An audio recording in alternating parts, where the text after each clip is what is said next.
MLA GMR గారు ఉన్నారు, మాట్లాడదాం.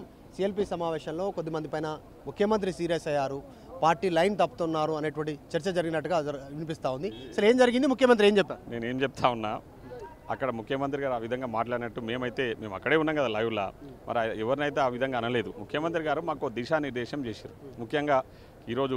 ముఖ్యంగా కులగణన విషయంలో కానివ్వండి, ఎస్సీ కేటగిరైజేషన్ విషయంలో, ఇందిరమ్మ ఇండ్ల విషయంలో మేము ఉగాది పండుగ రోజు ప్రవేశపెట్టిన ఒక బ్రహ్మాండమైన పథకం, భారతదేశంలో ఏ రాష్ట్రంలో లేని పథకం సన్నబియ్యం పంపిణీ కార్యక్రమం. అదేవిధంగా నిన్ననే లాంచ్ చేసిన భూభారతి చట్టం.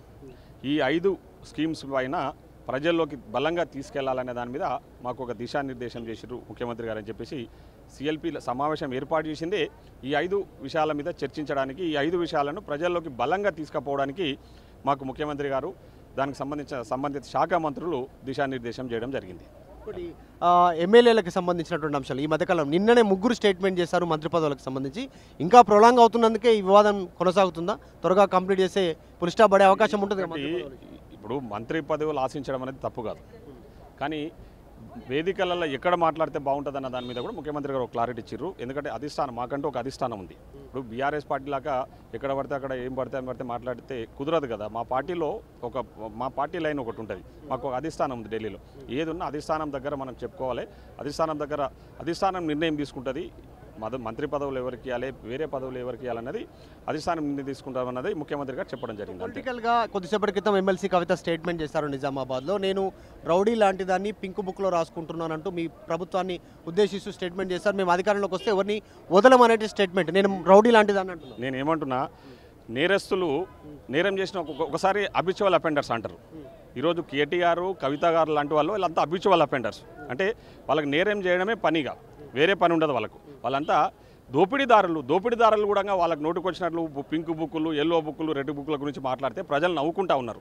మీరు చేసిన దోపిడీ 10 ఏళ్లలో ఈ రాష్ట్రాన్ని అధికారంలో అడ్డం పెట్టుకొని ఈ రాష్ట్రాన్ని ఏ విధంగా దోచుకు తిన్నారో ప్రజలకు అందరికీ తెలుసు. మీరేదో పగటి కళలు అంటా ఉన్నారు, మళ్ళీ వస్తాము, మళ్ళీ ఏదో చేస్తామని చెప్పేసి. మీరు మళ్ళీ వచ్చేదన్నది అది పగటి కళనే. మీరు ఎప్పుడు రారు, ఇప్పుడు కాదు ఎప్పుడు రారు. మీకు వచ్చే సీట్లో 3-4 వస్తే వచ్చే సంవత్సరం ఎలక్షన్లు పెడితే ఈరోజు బీఆర్ఎస్ పార్టీ గురించి అసలు ఎవరు ప్రజలు ఆలోచన కూడా చేస్తలేరు. ఈరోజు బీఆర్ఎస్, బీజేపీ మీ గురించి ఆలోచన చేస్తలేరు కాబట్టి ఈరోజు బీజేపీ వాళ్ళు ఎంబడబడి కేంద్రంలో మేనేజ్ చేసి ఈరోజు ప్రధానమంత్రి గారితో కూడా స్టేట్మెంట్ ఇప్పించే స్థాయికి మీరు దిగజారినంటే క్లియర్గా అర్థమవుతా ఉంది. ఈరోజు మా ప్రభుత్వం చేస్తున్న మంచి పనులను తట్టుకోలేక ఈరోజు బీజేపీ, బీఆర్ఎస్ కలిసి ఆడుతున్న నాటకంలో భాగంగానే ఎస్సీ భూముల మీద లేనిపోయిన ఆరోపణలు చేస్తూ ఉన్నారు. మీకు అందరికీ కూడా తెలుసు, ఎస్సీ భూముల మీద అవేంటివి ఆర్టిఫిషియల్ ఇంటెలిజెన్స్ను ఉపయోగించి పులులు, ఏనుగులు, సింహాలు ఉన్నాయి, అటవులను నరికేస్తున్నారని చెప్పేసి నిన్న ప్రధానమంత్రి గారు కూడా అంటే ఆయన స్థాయిని దిగజార్చుకొని కామెంట్ చేశారంటేనే మనం ఇక్కడ ఉన్న బీఆర్ఎస్, బీజేపీ నాయకులు ఏ విధంగా మా మీద దుమ్మెత్తి పోసే ప్రయత్నం చేస్తూ ఉన్నారో క్లియర్గా అర్థమైంది. జీఎంఆర్ గారు, చివరగా కాంగ్రెస్ పార్టీ ఎమ్మెల్యేలు ముఖ్యమంత్రి మీద అసంతృప్తితో ఉన్నారు. చాలామంది తెలంగాణలో కాంగ్రెస్ పార్టీ ఎమ్మెల్యేలు దాన్ని సముదాయించడానికే, బుజ్జగించడానికే ఈ సిఎల్పి సమావేశాన్ని విమర్శలు కూడా వస్తున్నాయి. అది పూర్తిగా అవాస్తవం. ఎందుకంటే నేను ఒక ఎమ్మెల్యేగానే ఆ పార్టీలో ఉన్న ఎమ్మెల్యేగా చెప్తా ఉన్నా. ఈరోజు చాలా మా ముఖ్యమంత్రి గారి పట్ల మేమందరం కూడా చాలా పూర్తి విశ్వాసంతో ఉన్నాం. నేను గతంలో కూడా చెప్పిన అట్లాంటి విమర్శలు ఎవ్వరు కూడా చేస్తలేరు. ముఖ్యంగా మా ముఖ్యమంత్రి గారు చేస్తున్న పాలన పట్ల అప్రిషియేట్ చేస్తూ ఉన్నారు అందరూ. ఎందుకంటే ఈరోజు ఎప్పుడు అనునిత్యం ప్రజల్లో ఉంటూ మాకు కూడా ఒక దిశానిర్దేశం చేస్తూ మాకందరికీ కూడా చాలా ఫ్రీడమ్ ఇచ్చి మమ్మల్ని కలిసి పర్సనల్గా 1-to-1 మాట్లాడతా అని గతంలో కూడా చెప్పడం జరిగింది. చాలామంది ఇప్పటికీ ఎమ్మెల్యేలు వితౌట్ అపాయింట్మెంట్ మా ముఖ్యమంత్రి గారికి దగ్గరికి పోతా ఉన్నాం. సో అట్లాంటివి ఏవి కూడా లేవు. ఈరోజు అవన్నీ లేవు కాబట్టి ఈరోజు బీఆర్ఎస్ పార్టీకి సంబంధించిన నిన్ననో ఏదో ప్రభాకర్ రెడ్డి కొత్త ప్రభాకర్ రెడ్డి అనే వ్యక్తి కామెంట్ చేసిన విషయం మనం చూసినాం. నేను ఏమంటున్నా అంటే బీఆర్ఎస్ పార్టీ అంటేనే బ్రోకర్ల రాష్ట్ర సమితి. ఆ పార్టీలో కొందరు బ్రోకర్లు ఎక్కువైపోయారు. ఈ బ్రోకర్లంతా కలిసి ఏం చేస్తున్నారు, రియల్టార్లను, బిల్డర్లను తయారు చేసి ఆ రియల్టార్లు, బిల్డర్లతోన వీళ్ళు రియల్టార్లు, బిల్డర్లు మాకు పైసలు ఇస్తామంటున్నారు, మాకు డబ్బులు ఇస్తామంటారు, ఎమ్మెల్యేలను కొనాలంటే ఎవరికి చెప్తారు? అది జనరల్గా ఎవరికి చెప్తారు? బ్రోకర్లకే కదా చెప్పేది. సో ప్రభాకర్ రెడ్డి కూడా బ్రోకర్ గాన్లకు తయారై బ్రోకర్ గాన్లకు మాట్లాడుతూ ఉన్నాడు.